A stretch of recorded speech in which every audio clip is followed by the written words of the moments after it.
Jesus Christ, worshipped as God, uncreated and eternal. The Bible is unambiguous about its central truth. Only God is to be worshipped. Yet Jesus Christ receives worship, holds divine titles, and even creates all things.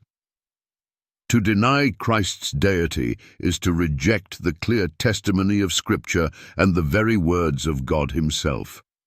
Let us further explore this undeniable truth and challenge skeptics to rethink their beliefs. 1. Worship belongs exclusively to God. The Old Testament establishes that worship is reserved for God alone. Exodus 34:14 declares, "For thou shalt worship no other God, for the Lord, whose name is jealous, is a jealous God." God's jealousy over worship is righteous, rooted in His unique status as the creator and sustainer of all things. Isaiah 42:8 reinforces this. "I am the Lord, that is my name, and my glory will I not give to another, neither my praise to graven images." If worship is God's alone, then why does Jesus repeatedly accept worship without rebuke? To deny Jesus' deity while acknowledging these instances is to contradict the Scriptures themselves. 2. Jesus receives worship, rightfully. Throughout the New Testament, Jesus is worshipped, not as an act of misunderstanding, but as a deliberate acknowledgement of His divinity. The Magi worship Him. At His birth, wise men fell down and worshipped Him. Matthew 2:11.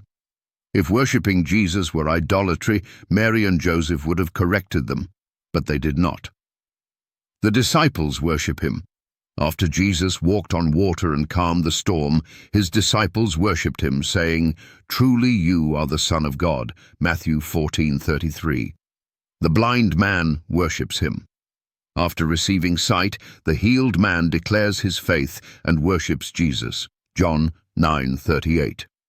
Thomas confesses and worships. After the resurrection, Thomas falls before Jesus, proclaiming, "My Lord and my God." John 20:28. Jesus not only accepts this worship, but affirms Thomas's faith. In every instance, Jesus accepts worship without correction. Contrast this with the angel in Revelation 22:8-9, who rebukes John for attempting to worship him, saying, "Worship God." Why does Jesus accept what belongs to God alone? Because He is God. 3. Hebrews 1:6. Angels worship Jesus. The writer of Hebrews delivers a stunning declaration. "And again, when He bringeth in the first begotten into the world, He saith, And let all the angels of God worship Him." Angels, who are sinless and dwell in God's presence, are commanded to worship Jesus. If Jesus were a mere creation, this command would violate the fundamental truth of Exodus 34:14. However, Jesus is no created being. He is the eternal Son of God, worthy of angelic worship. 4. Hebrews 1:8. God calls Jesus God. The Father Himself testifies to the Son's divinity in Hebrews chapter 1:8. But unto the Son He saith, Thy throne, O God, is forever and ever. A scepter of righteousness is the scepter of Thy kingdom. This is one of the most direct and unambiguous statements in Scripture, where God the Father addresses Jesus as O God. If God, who is truth, Deuteronomy 32:4, calls Jesus God, how can skeptics deny this without undermining the very nature of divine revelation? 5. Jesus is the Creator, not a creation. Skeptics often argue that Jesus is a created being, but Scripture refutes this at every turn. John 1:3, All things were made by Him, and without Him was not anything made that was made. If Jesus created all things, He cannot be part of creation.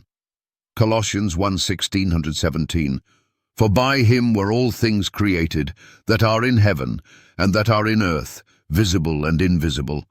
All things were created by Him and for Him. and he is before all things, and by him all things consist. These verses emphasize that Jesus is eternal, existing before creation and sustaining all things. If Jesus were created, he could not have created all things. The logic is simple yet profound. Jesus is the uncreated creator. 6. Revelation 5. Universal worship of the Lamb.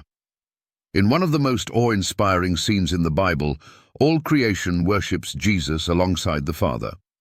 Blessing and honor and glory and power be unto him that sitteth upon the throne, and unto the Lamb for ever and ever. Revelation 5:13. Every creature in existence, angels, humans, and even those under the earth, praises Jesus. This worship is not shared grudgingly or mistakenly. It is the rightful acknowledgement of his divine authority.